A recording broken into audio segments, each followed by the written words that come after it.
I wanted a communication form that's just, if you want to read this, read it. It can be long form, but there's no sense of, you don't have to read it. It's just there. And I didn't get into it to do politics, but when Trump won again, it was, as I was telling my wife, it's kind of like I felt like I was sitting there with like one of those Chinese woks upside down on my head, and somebody's hitting it with a hammer. And it's like I'm trying to write about anything else, but I'm getting hit on the head with this wok repeatedly, and I'm like, this is the thing that I have to do at least until this calms down a little bit. Welcome to the North Star Lone Star podcast with Melvin Edwards and me, Pat Kahnke. Mel and I started this podcast as a way to meet people from across the country who are making a positive difference in the culture in the midst of some pretty disturbing times. And some of them are going to be names that you know, and some are going to be people who are working in the trenches to make the world just a little bit more beautiful. I heard a clip from Rachel Maddow last night that I thought perfectly summarized what we're trying to do on this channel. When she was asked what each of us can do to have an impact during these times, she said this: find people who you respect and trust and love and make common cause with them and help yourself by learning from them and help them by standing up for them. You gotta join forces. We can, none of us can do this alone. And being atomized and dislocated and picked off one by one is a strategy of the other side, and we need to stick together. And so that resonated with me. And it's exactly what this podcast is about. I met Mel a while back, and I said, now that's a guy that I respect and I trust, and I want to make common cause with him. And I want to work with him to build this circle of people that we're making common cause with. So that's what we're doing here. And toward that end, today we're going to meet Adam Swenson, who's a writer, a philosopher, a musician, cancer survivor, an advocate for men who are going through cancer, and one of my best friends in the world. And if I were to get into every aspect of my friendship with Adam over the past almost 30 years, we'd be here all night. But I was Adam's pastor for many years. So for all my listeners who accuse me of being a fake pastor funded by George Soros, I hope Adam's willing to vouch for the fact that I actually did plant a church in St. Paul, and he was a key part of that church. So anyway, Adam and I were also in a rock band together. We still play together on worship teams, and we've done comedy together. We've done a lot of different things. So Adam started a Substack recently, so you can find him on Substack at Friendly Neighborhood Philosopher. But both Adam and Mel have a standing invitation to create content on my own culture, faith, and politics YouTube channel. So hopefully you'll be seeing them both more often on that feed. So I'm going to turn this over to Mel now. And Adam, you can say hi if you want, but before we get deep into the Adam Swenson experience, I want to hear from Mel, because I know that Mel had quite an experience of his own this weekend at the Principles First Summit. So Mel, do you mind filling us in? Adam, why don't you say hi, and then we'll ignore you for a little while. Hi. Okay, all right. Nice to meet you, Adam. Yeah. That's enough from me for a while. Yeah. All right. So this weekend I had the experience. Everybody, there's a first time for everything. This weekend I had the first experience of having my life threatened by white nationalists in Washington, D.C. So I guess I'm part of the club now. I feel included. So just so you'll know, I was at the Principles First Summit in Washington, D.C. It's the fifth one. The second time I've been, I went to the very first one, and then I went to the one this year. And it's a group of generally former Republicans who are disenchanted with the state of the party, but they still consider themselves conservative on a lot of issues and don't necessarily fit into the Democrat Party. So sort of seeking a position, seeking a place. But this year there were some more Democrats invited in to speak. And so that widened the range a little bit. Like the governor of Colorado was there, and I didn't know much about him.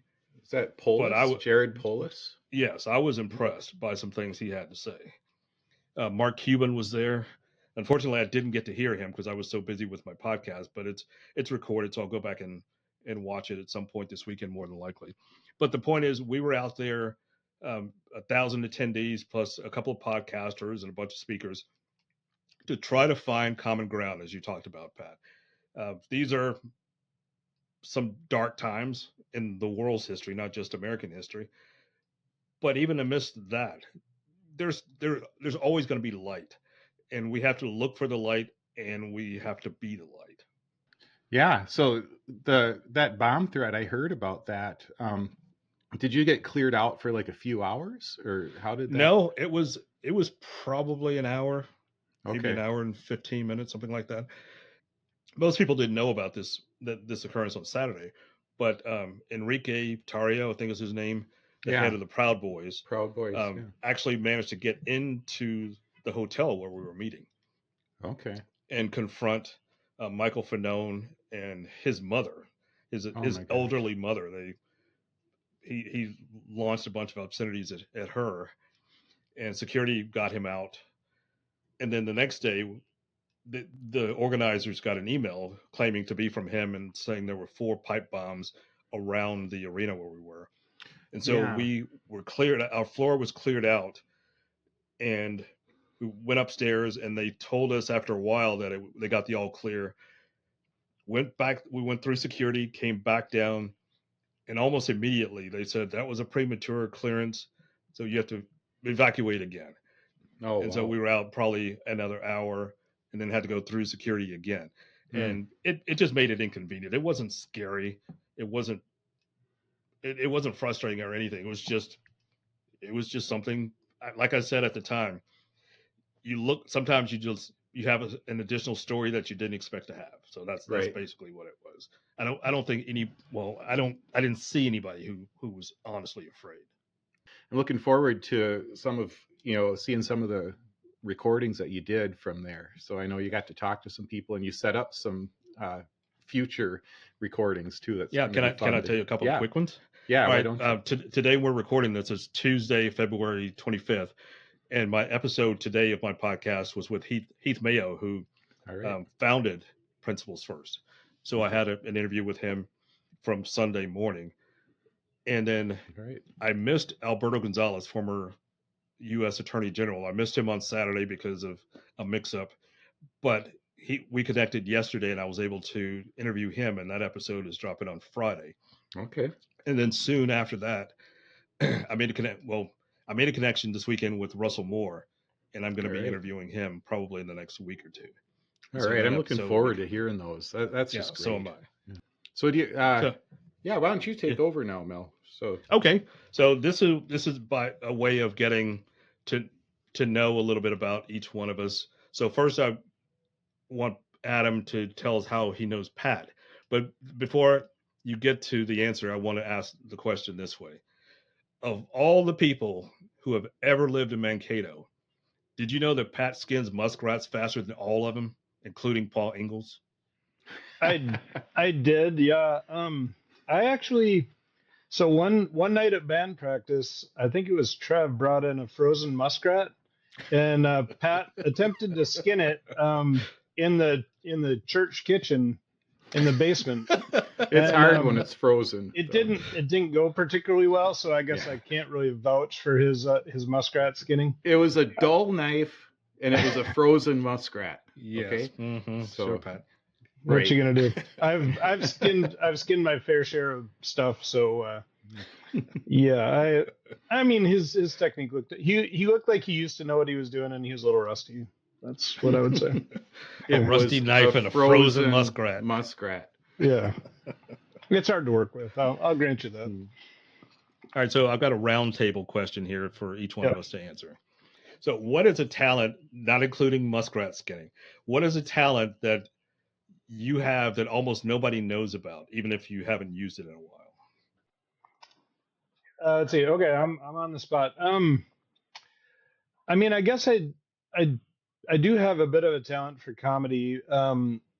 We did when I was going through cancer, some of my friends did a comedy fundraiser for me, And so I actually said, I want to do a set at this. And they're like, are you sure? And I was, yeah, I think I can do that. I mean, it's the friendliest crowd you could imagine because they're literally coming to my fundraiser to support me while I have cancer. So I'm getting up there with testicular cancer. I was in the middle of chemo and, doing jokes. And so, but it actually went well, like as far as, it went well as far as hometown crowd. I got a lot of laughs, but I went back and rewatched it and I thought it was good, but I haven't done it really. I've done a couple open mics, but that's kind of been it. Yeah, with Adam's talent, I was thinking, wow, you'd have to be pretty hardcore to boo your friend while he's undergoing cancer I know, treatment right? while experimenting with his comedy routine. I had to like watch it after, like a couple weeks later. I went back and watched the video, and then I was like, okay, it actually was pretty good. So, yeah.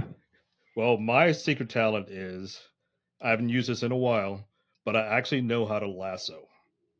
Oh, Nice. I'm a Texan through and through. I have a long lineage of cowboys in my family. And when I was a kid, I used to practice lassoing anything that was in front of me, including relatives, dogs. Sorry, as long as you Grandma. don't pull the Yeah, pull the rope, then nobody gets hurt. But just trying to right. get it over them. That's the hard part. Yeah. So that's Yeah. my secret talent. all right. So, yeah, Adam reminded me that I have a talent for slow pitch softball pitching. And we actually, Adam years ago finagled, was it Mizuno? Yeah. The softball company, they Yeah. make bats and equipment and everything. He finagled them into giving us a bunch of money to make a video on softball. And I did the slow pitch part where I had the 5 P's of pitching. So I don't even remember what the 5 P's of pitching are, but the hardest part it was easy to do the part where I was teaching about the 5 P's of pitching. The hardest part of that video was when all of us that were in the video were in our Mizuno softball uniforms, and we were supposed to walk towards the camera slowly with a serious look on their face. And I kept laughing and start over, because I could not keep a straight face and look serious while I was walking toward the camera. But yeah, softball, we've had many years of fun with that. All right. This topic is about your commercial fisherman. So how dangerous is it being a commercial fisherman? Well, in my case, fairly dangerous. So actually, I've done a lot of stuff in Alaska. I went up there when I was like summers. I was either 14 and 15 or 15 and 16. My parents sent me up there on my own for like 6 weeks at a time, working in this little bush village, like 200 miles away from any road. But the commercial, so I'd had a lot of Alaska experience and had bear experiences and moose and salmon fishing, bush plains, blah blah blah. But the commercial fishing thing happened because I had done a couple of coffee table books, and so I was in a phase in my career where I was when you're a philosophy major, it's kind of DIY career path basically, and we had done a couple coffee table books with this friend of mine who had a publishing company, and so we were going to do a third one, and that was my income that I had planned for summer. I want to say it was like 2012, and he just decided that he couldn't do it. The project kind of wasn't coming together. The financing wasn't there, and so all of a sudden I was like, shoot, I need to provide for my family this summer. And so I reached out to a friend of mine who I knew that his dad had a commercial fishing boat out of Ketchikan, which is, if you look at Alaska, is kind of like your thumb. Ketchikan's the first thing as you come up the coast. So it's southeast Alaska. Alaska has like 18 different climate zones in it, and it's if you superimpose Alaska on the lower 48, it would go down to the very north part of Florida, all the way out to California and up to Minnesota. So when people ask what the weather's like, it's like, well, where, Hey, Adam, I just want to say, don't insult the audience. We all know where Ketchikan is. Oh, okay, sorry. But anyway. Right. So Ketchikan is the rainiest place in the Western Hemisphere other than one half of the big island of Alaska. or the Big Island of Hawaii. Sorry. And anyway, so it's kind of a temperate rainforest, and it's some of the best commercial fishing in the world. So anyway, I got on this boat. It's 52-foot boat out of Ketchikan, and we did. It was a purse seiner for salmon. So we would go out. We'd have the boat, and then you'd have this tender that's like a 18-20-foot deep V hull aluminum engine that would pull the other half of the net out, and we would hold like hundreds of yards of net out for a long period of time while the salmon were running. And the tender would come back and would give us a line that we'd start to winch in, so that we kind of pull the basket together in the bottom, so it's like a purse string. So they called it a purse seiner. And so my job was, I was the lead line guy. So that rope that comes in is a rope about size of, if you had put 3 of your thumbs together, it'd be about that size, and it's got a lead core in the middle of it, so it's fairly heavy. And as it would come in, I would basically make it into a figure 8 pattern on the deck at my feet, and it would just kind of spool up. And so, we'd been up there fishing for 6 weeks or whatever it was, and we got into this time when we had like 8-foot swells coming. And so the boat we were kind of riding sideways to the swells, because you're not trying to orient yourself to the waves. You're just doing whatever you have to do. So I was standing on the back with my back of my legs against what they call the bull rail. And so as we're going up, like I'm kind of, leaning back like this, and the ocean's right behind me. So every once in a while, like if you got 8-foot swells, once in a while you'll have one that's 1.5 or 2 times as tall. And so I was into the cadence of 8-footers, and we got a 15-footer. And I just kind of kept expecting the boat to come over, and it never did. And so I basically just sat over into the ocean. And I had the lead line in my hands, and they had told me that morning, they said, if you ever go over, like it very rarely happens, but it does happen sometimes. If you ever go over, hang on tight to that lead line. And I was thinking, as I'm in the ocean, and the boat like goes up, over me like this. I'm in the ocean. I'm like, I'm hanging on for dear life right now. That's funny. That's where the expression comes from, I guess. So then they turn the winch around, so that the rope is then pulling me back into the boat. And as the boat kind of comes back around, and I'm on that side, the other deckhand grabs me and kind of wrestles me into the deck. And the captain gives me about 5 seconds to get my bearings, and he's like, "You okay? You okay?" And I'm like, getting water out of my ears. I'm like, yeah, I'm fine, whatever. And so I just knelt on the lead line pile after that. It wasn't very ergonomic, but I wasn't gonna do that again. So then I got the nickname Scuba after that. Wow. Yep. Anything like that for you, Pat? You ever fall off a pontoon boat or? I don't do dangerous jobs. You fell off. You got off my pontoon boat. Remember when the motor right. kicked off? He didn't want you to tell that story. Yeah. No, I just in general don't do jobs that require manual dexterity or safety consciousness, which is weird that I'm driving a truck right now, because I don't want to do it too long, because I'm tempting fate. I get hurt at everything that I do. I find a way to get hurt doing it. So, yeah. All right, so let's take a serious turn here for a moment, Adam. So you're a philosopher, so you will probably understand this line of thinking. Guilty. So nothing makes a person, I think, more introspective than the death of a close family member or friend. Right. You experienced the losses of a child and a parent. Right. As well as personally surviving cancer. So how did that change you?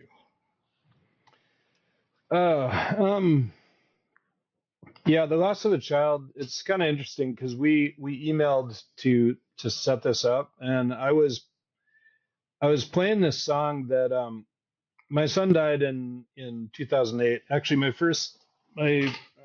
see that, but this tattoo is Abisus Abisum Invocat, which is the Latin for deep calls to deep from Psalm 42, and 7707 was my son's birthday.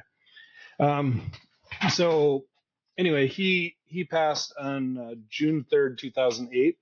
He had a heart defect and it's kind of a long story, but We didn't even expect him to. When we went in for the 20-week check, my wife was already dilated to 3. So like her body was getting ready to deliver our son, and she was at 20 weeks. So she had to be on the strictest possible bed rest for as long as she possibly could, just to kind of keep him in there. So they did a rescue cerclage and this whole thing, but they said there's only a 15% chance he's going to make it at this point. And we said, well, it's 15 or 0, so obviously let's do the procedure. There's no real choice, And so then later we found out that he had a heart issue and was going to need heart surgery as an infant. And they said, but the thing with this surgery is there's a 99% success rate. And long story short, he wound up, well, there were kind of 3 different things that they tried, and he wound up being in the ICU for 6 weeks. And so I spent 6 weeks in the ICU all day with him, basically.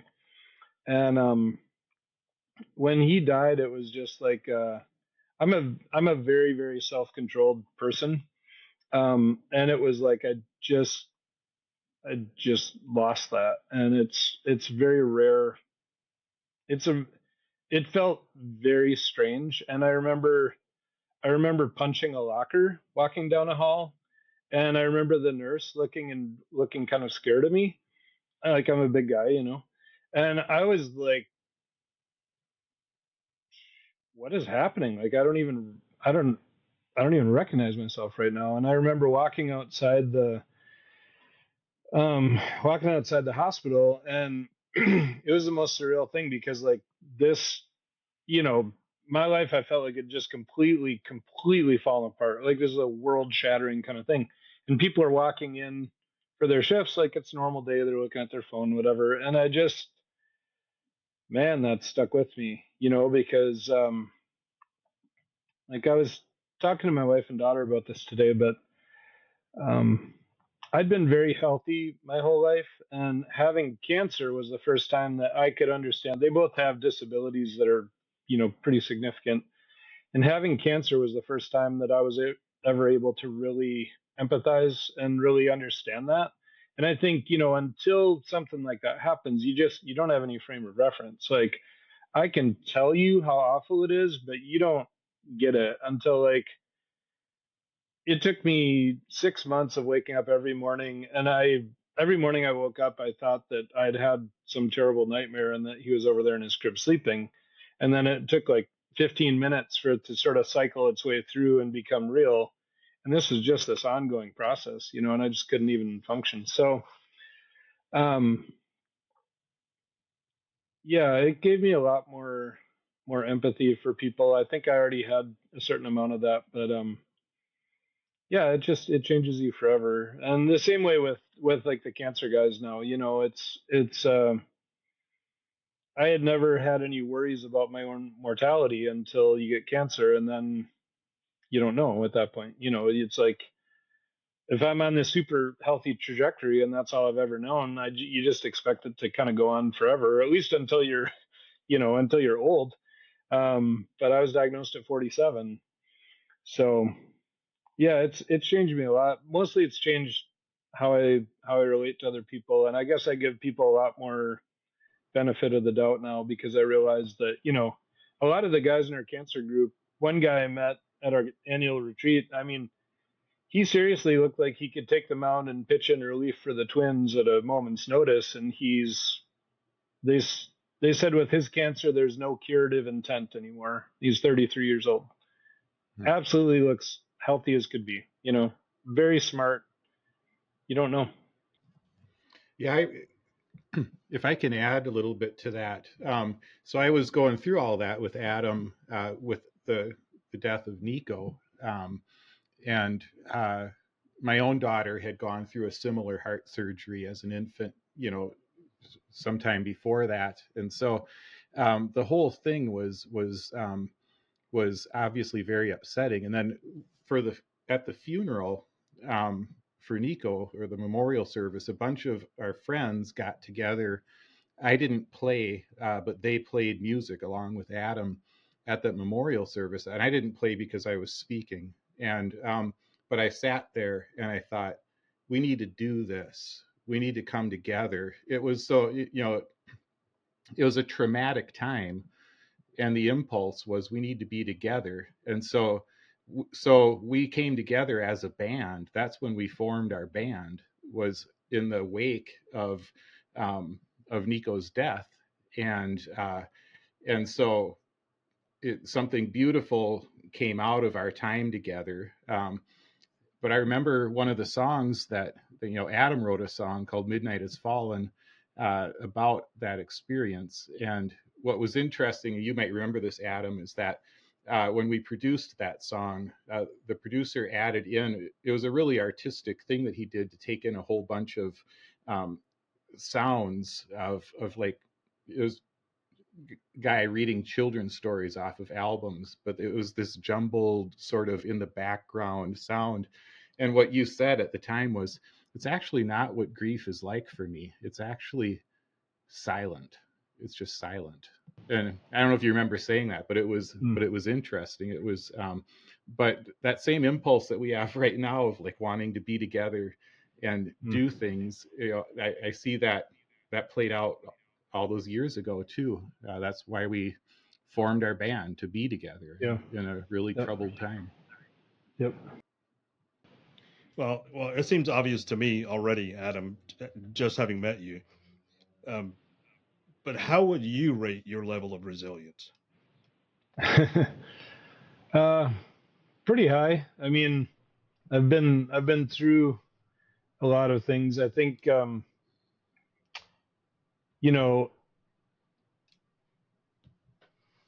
honestly, it's some of the ideological. I don't know. Maybe I'm taking this kind of sideways, but I mean, I've been through most of the really difficult things. With death of a child, death of a parent, financial struggles, both wife and daughter having really significant disabilities. But I think it's kind of the ideological struggles of, going through things that you thought you could trust, that it turns out then that you can't. And then you have this sort of severed community and all those sorts of things. And that really makes you feel alone. And, you can go through almost anything in a community, but when you have to go through that thing by yourself, it just becomes so much harder. And so, I mean, I've been able to get through everything, and there's been a lot of therapy, and it hasn't always been pretty, certainly. But yeah, I would say pretty high, I suppose. How about resilience for you? For me? Oh yeah. It's I approach life as a glass half full kind of a guy, but there've been lots of things that have happened in my life that I can relate to. I can relate to what Adam's saying, where it's like there's no half full version of this. This is actually, I just have to admit, this is 90% empty. And I mean, my thing is just keep going forward. But again, that impulse to, I'm so much of an introvert that my initial impulse is to withdraw, but the way that I get through is to create, is to try to make something beautiful of the situation, and the way that I've been most productive with that is when I've done it with other people. So then that kind of brings me back into community. So that's sort of the things that I've gone through in life, that my wife and I have gone through. It's definitely made us both super resilient, but not alone. I mean, it's the people that I mean, I've known Adam for 28 years, Yeah, since like 98.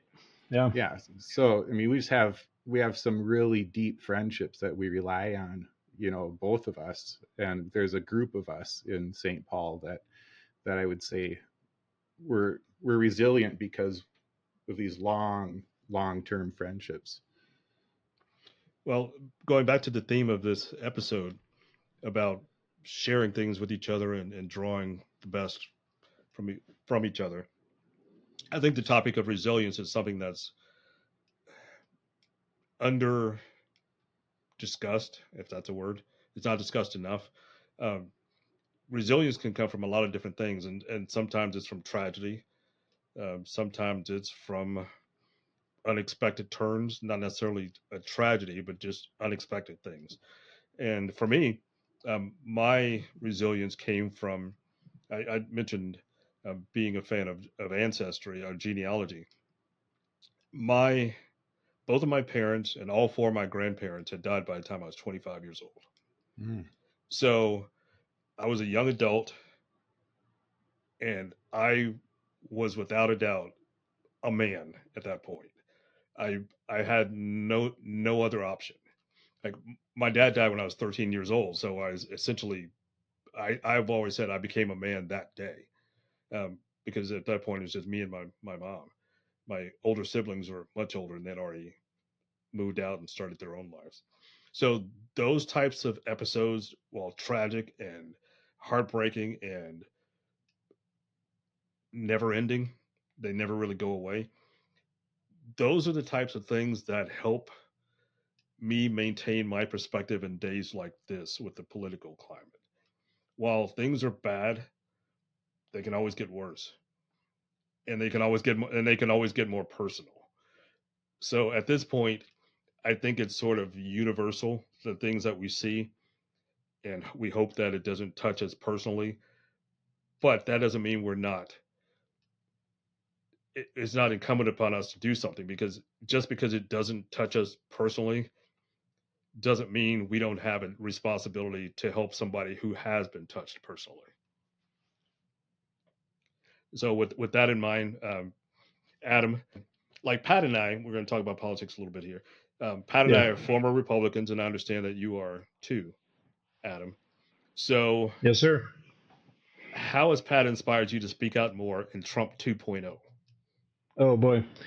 Well, first the first time around, I was leading a mission organization, and so I was in ministry effectively, and we just kind of made a decision that we were not going to be just not going to get into politics at all, because it's kind of disruptive to what we were trying to do. And I understand that, and I think that was the right thing at the time, but it did frustrate me not being able to, you know, I'm seeing that this is very wrong. And with my background, I've got a philosophy degree, a theology degree, and then I've got a master's or I did most of a master's in kind of a hybrid philosophy theology program. So like looking at the ideas that we were putting out there to people of normalizing this and putting this under the banner of Christianity, I'm like, okay, if I'm coming into this fresh and I think this is what Christianity is, I want absolutely nothing to do with this. I want whatever the opposite of this is, that's what I want. But the thing is that the way I grew up, um, I was joking about this, that remember the song, Jesus loves the little children, all the children of the world, red and yellow, black and white, they're precious in his sight. Jesus loves the children of the world. That's the 80s version, right? That's what I think it's supposed to be, you know? And that's what my life has always been. Like, I've traveled a lot. And even like right now, the neighborhood I live in is, I don't know the percentages exactly, but it's white, it's African American, it's Hmong, and it's Latino.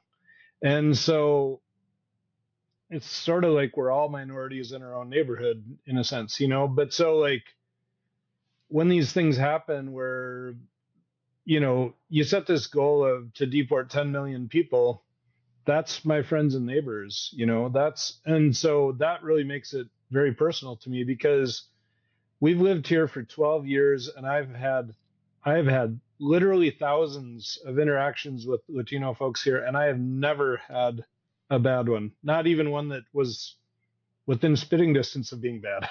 you know, it's just been incredibly warm and welcoming and open and funny and hardworking. Like, I remember I've got a camper about an hour north of the city, and I had to dig a ditch to put in a 30 amp electrical service. And my neighbor, his name is Ruben, and he's I forget where he's from, but he had some guys up. Anyway, he's Latino, and he had some friends up, and some of these guys owned coffee farms and things like that. And I was digging this ditch, and Ruben throws some meat on the grill, and he brings me over a plate. As soon as it's done, he's like, "Hey, would you like help with that?" And so I was like, "Yeah, if you guys don't mind." And so they all jump in, and there's a 70-year-old guy who's out there. He's about 5'2", weighs 100 pounds, barefoot, and he's digging a ditch faster than I am. And I'm like, "Geez, how are you? What are the laws of physics that permit this?" But I'm like, that's always been my experience. And so I've made this, and I realize I'm doing a long take on your question here, but I have always taken the philosophy of, we will be safe being here because I'm going to be a good neighbor. Like, I know everybody and I have good relationships with everybody based in love and respect, and I help them if they need to move a couch in or whatever, and they will do the same for me. I will watch out for their stuff, they watch out for my stuff. And then if I'm gone and my wife or my daughter needs something, I've got 3 people around I could text and be like, "Hey, could you help them with this?" I think that's just how we're supposed to relate to people. And so when you take this position where you need to bully and you need to dominate and you need to win in some zero-sum deal, and that's the position you take with literally everyone, and then you call that Christianity, I'm like, come on, this is so. And I couldn't say any of that the first time around. I had to be like, yeah, we kind of sort of agree on this. So yeah. You're talking about deportation. Yeah. I saw that Trump announced today that he has a plan to replace green cards with gold cards. Did either one of you hear about that? I did not. The gold cards will go for $5 million to certain immigrants. And by certain immigrants, that most likely means Russian oligarchs. Oh, God. So he's exporting Latino people who make below minimum wage and importing people who can pay $5 million. So is he doing away with green cards altogether? I don't know. He didn't. Okay. He wasn't specific about that. He just said this could be like a green card, but it's a gold. Yeah. Like now we understand why he's going to Fort Knox. I have a question about that. You mind if I go into the question, then we can sort of tie these two things together? Yeah. All right. I saw that, Adam, you posted on your Substack that Donald Trump personally made $100 million off Trump coins, while investors lost $2 billion. Yep. So apparently he's about, as Pat just said, heading to Fort Knox to check on the gold supply. And I want to know what in the Ron Paul is going on here. Can I get into that Trump coin thing for a second? Mm-hmm. Yes. So I do these deep dives into things if I'm bored. My doctor calls it serial obsessions, and he assures me that there's nothing wrong with me. It's a feature, not a bug, is what he said. So anyway, so I got into crypto for a while. But so what happened with Trump coin is it's a meme coin, which means crypto is not really tied to anything. It's just sort of like, here's this thing that we're putting out there, and it's kind of cool, and people want to own it. And so the value essentially just derives from the fact that people want to own it. And if I buy it for $10 and somebody 2 days later wants to buy it for $50 because it's going up, I can sell it for 5x and get out, right?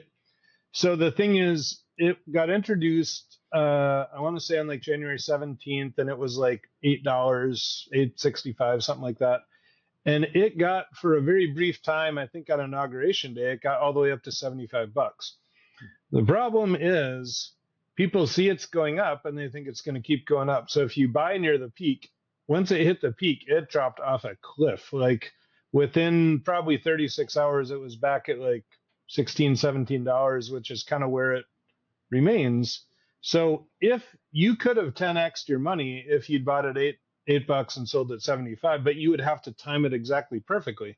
But if you bought as it was going up at $60 and you didn't sell at 75 and you held on, once it starts dropping, the conventional wisdom is hang on, like with Bitcoin or something, hang on, because if it drops, it's always going to come back up because it's actually tied to something.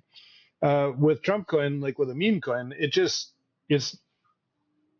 it's whatever, and so people lost $2 billion on that, but that's the deregulated economy, or the deregulated economy, because there's no government entity that's regulating this and is a consumer protection. Something like it is purely the Wild West, and so some people want that, but like a lot of people are going to lose out on something like that. So yeah. All right, Pat, you want to jump in There you here? I do wonder about that coin when I heard about it. Like, what percentage? There's two possible investors, I think, in that Trump coin, and I don't know enough about this. Is just me thinking. Is a whole bunch of his supporters just lost a bunch of money, and Yep. probably a whole bunch of really wealthy people just funneled him a bunch of money. That's kind of my take on my cynical take on what was probably going on there. Yeah, and there's a pretty exorbitant licensing fee that goes straight to him. So he got a bunch of that licensing fee. Then the other thing that I thought was interesting was he got $10 million when he sued Twitter for deleting his Twitter account on January 6th.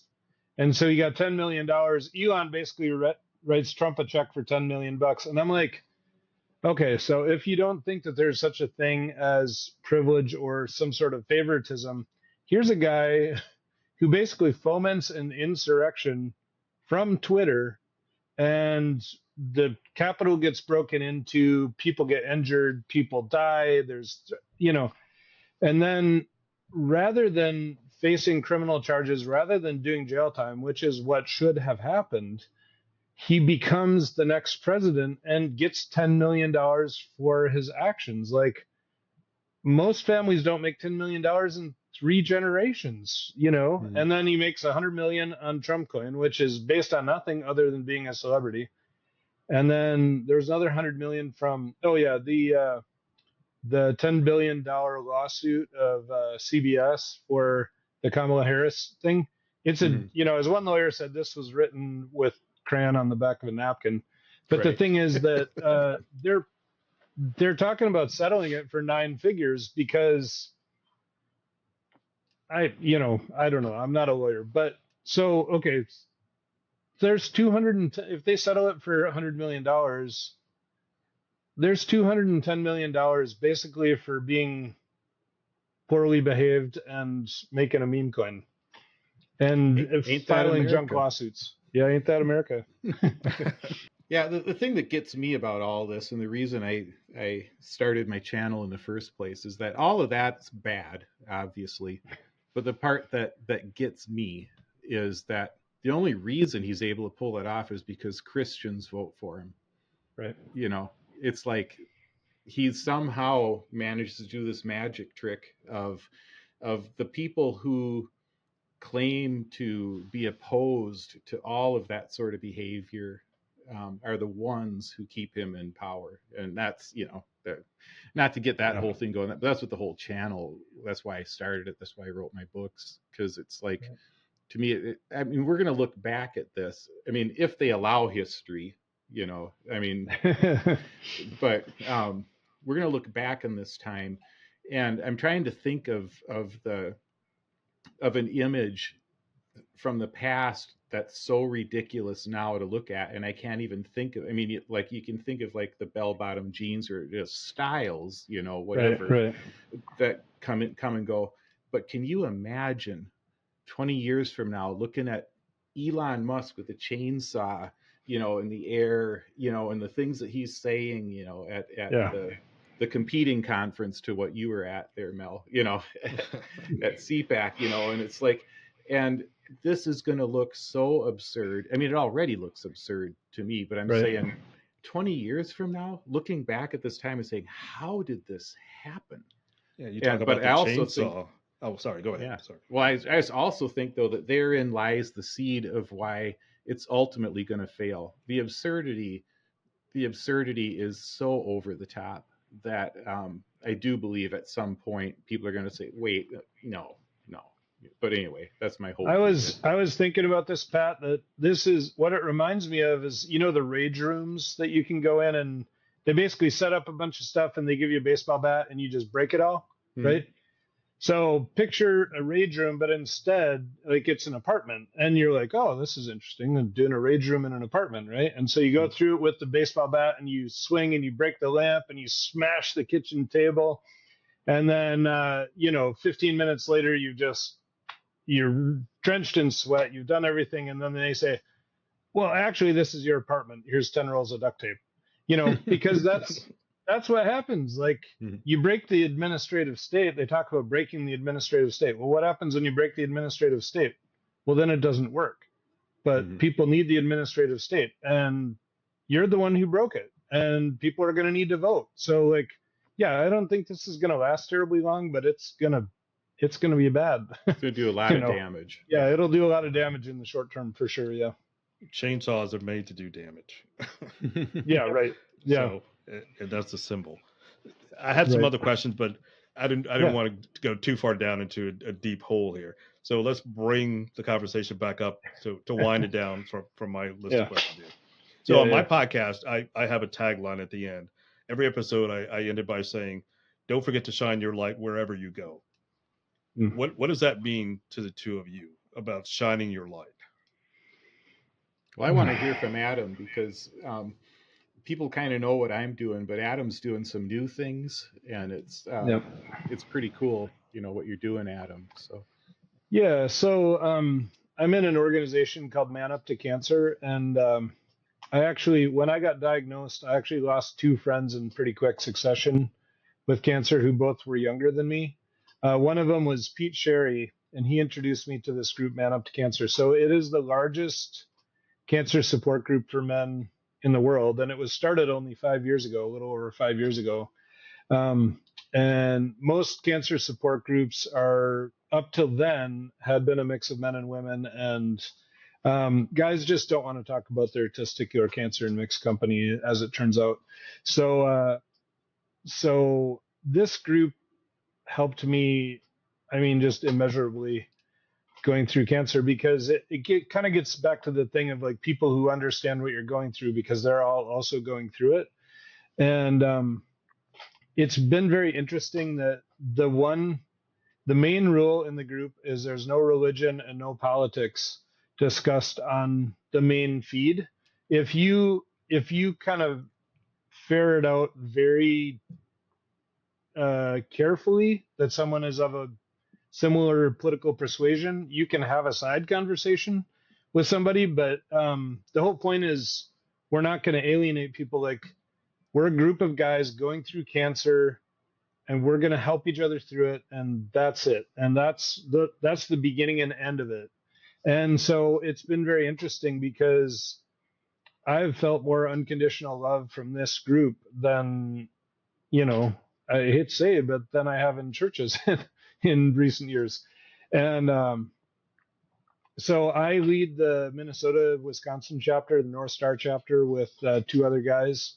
We have a retired Jewish dermatologist, and then Judd, who does, like, city planning, urban planning, that type of stuff. And really great guys. We're up to probably, I don't know, I suppose we've got like 30 guys in our chapter. We've got a retreat coming up in May where we're going up to a log cabin up in Hinckley, Minnesota, and basically going to have a weekend to make pizza in the wood-fired stove, have some fires outside, and just really get real about what's going on with us. But people really look forward to it. It's a highlight. And then we got a Facebook thread that people can just message 24/7, and it's always, the responses you get are 100% supportive. Like, it's crazy. There is never any, you can say whatever you need to say on there, and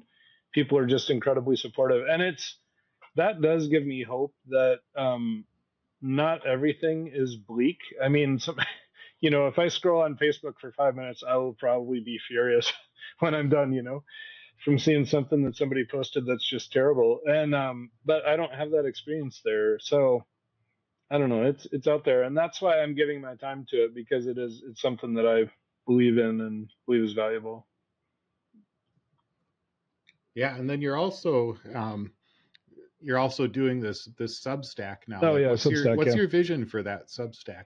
What made you start doing that? And yeah, that's a Substack at Friendly Neighborhood Philosopher. So for anyone who remembers the show Northern Exposure, Chris on the radio in the morning, that was, like Atticus last week. Rob talked about how Atticus Finch made him want to be a lawyer. Chris from Northern Exposure made me want to be a philosophy major. And being a philosophy major, like I say,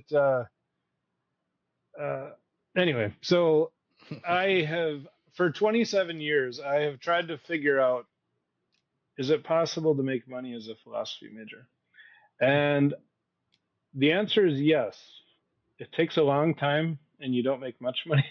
But I didn't start the Substack to make money, but I just kind of, you go through enough life experience and have some philosophical training. I just tend to see the world differently from a lot of people, and that's, whatever, that's not right or wrong or good or bad, it just is. But a lot of people have appreciated, just my takes on different things, and I thought I wanted a communication forum that's just, if you want to read this, read it. It can be long form, but there's no sense of, you don't have to read it, it's just there. And I didn't get into it to do politics, but when Trump won again, it was, as I was telling my wife, it's kind of like, I felt like I was sitting there with like one of those Chinese woks upside down on my head, and somebody's hitting it with a hammer.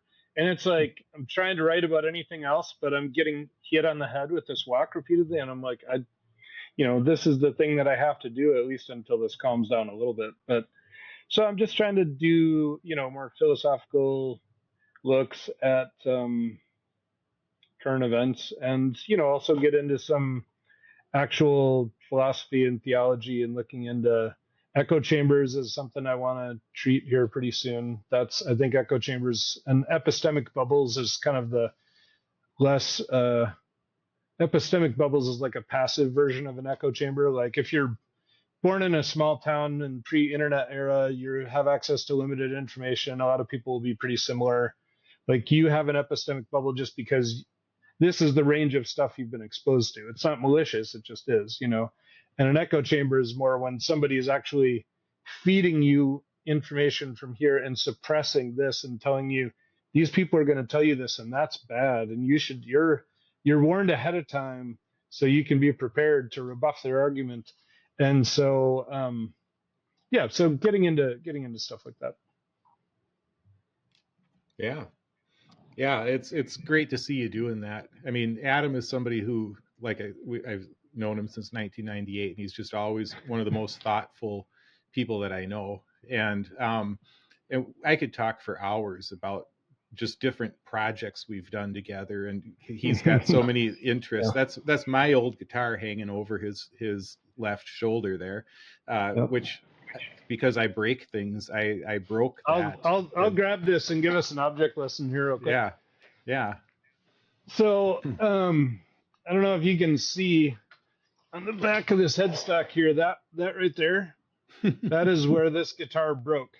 So Pat, how did that happen the first time? It was, you had it on a guitar stand and knocked it over or something? Was that essentially? Exactly. That's as simple as that. I break things all the time. Yeah. So then we were playing music together at that point, and I like this guitar. It's a nice guitar. It's got I've changed out a lot of stuff on it, but so I thought I could probably fix it. So I traded Pat 3 guitar pedals for it, which actually was, it's pretty. It's a fair trade. Yeah. So I just have one last thing, to end on a happy note. So I want to ask each of you a question, sort of the ask me anything thing. And so the other day I got in the car. I got in my wife's car. She has a stereo in her car. Mine, I haven't had a stereo for. I guess this one that I bought from Adam recently does, but I don't know how to turn it on and stuff. So, but she has like a nice stereo in her car. And whenever I get into her car and I'm alone and borrowing it, I'll, if I'm in a mood where I want to just like hear something like energetic, I'll just like, I have certain songs that I turn on. So I want to ask you guys, like, if you're alone in the car and you're driving and you just want to crank a song, like what's one that you'll just crank? And for me, the one that I cranked just the other night, and I go to this one a lot in this exact circumstance, is There She Goes, My Beautiful World by Nick Cave and the Bad Seeds. So highly recommend it. It's a headphone song or a loud in the car song, but There She Goes, My Beautiful, it gets my heart pumping. And yeah. So what about you guys? Mel, how about you? Well, in my mind, I'm the world's best karaoke singer, but in reality, I am not. But so when I'm in my car, there's nobody to boo me or there's nothing. I am in my head the best karaoke singer. And I've actually done karaoke a handful of times, and the song I've done most often was "Disease" by Matchbox 20. But the song I want to do in karaoke is "Born to Run" by Bruce Springsteen, and that's what I practiced in my car singing for the day when I get a chance to get up the nerve to get up there and do it. That's a perfect one for. I was just playing on my actual real guitar, sitting in this stool yesterday. I was playing Thunder Road off that same album and singing it. But yeah, that Born to Run, that's a great one for the car. Yeah. I would play. There's a band, King's X. A lot of people don't know them, but they're from Houston. They're from my hometown of Houston. Okay, yeah. They're amazing. Dogman is a great song by them, and then Run is another great song from them. If I need something that's more of a art post-rock kind of song, then Sigur Rós, Untitled Number 8. We went around one time. We were going up north with a men's group, and we went around. We took turns, they would put it in on Spotify, put it in on Bluetooth, pick a, okay, you pick a song. So I was like, Untitled Number 8 from Sigur Rós. They're like, what, from who? And it's like this post-rock 11-minute long, thing. And they're playing it at like earbleed levels. And I'm like thinking, if I were by myself, this would be amazing. But I felt so awkward because I knew that people were like, "What is this?" I've listened to a lot of Sigur Rós. Terrible feeling. Yeah. I've listened to a lot of Sigur Rós with you. I've listened to a lot of Explosions in the Sky with you. Yeah. Oh man. Yeah. Well, okay. Well, thanks, guys. Again, like I appreciate people listening to this. Both of these guys are, like I've said, they've got an open invitation to create content on my channel, Culture, Faith, and Politics, because they both are very thoughtful and have a lot to say. And so I think you're going to be hearing more from them. And I just love this opportunity to get to know both of them better, and for other people to get to know them better. And I just want to return to, I just loved what this line that I started with, that Rachel Maddow said, we should find people who you respect and trust and love and make common cause with them. And I just think, man, that's what I want to spend, the next bunch of years doing. And this podcast is a way of doing that. So thanks both of you guys for being part of this, and thanks everybody for listening. Yeah.